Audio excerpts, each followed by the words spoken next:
छोड़, पेपर चोर गद्दी छोड़, गद्दी छोड़, गद्दी छोड़, पेपर चोर गद्दी छोड़, गद्दी छोड़, गद्दी छोड़, पेपर चोर गद्दी छोड़, गद्दी छोड़, गद्दी छोड़।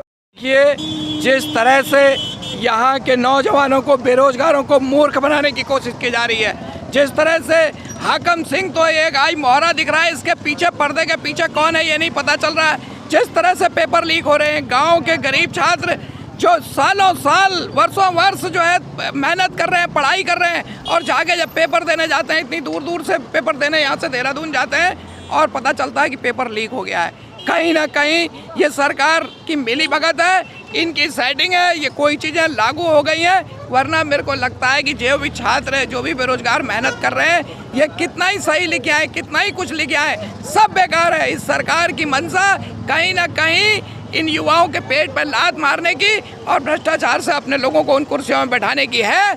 मैं हमारे माननीय उच्च न्यायालय के मुख्य न्यायाधीश से भी ये निवेदन करूंगा कि उत्तराखंड की अब जो भी भर्ती परीक्षाएं हो, उसमें कम से कम एक न्यायाधीश की देखरेख में हो।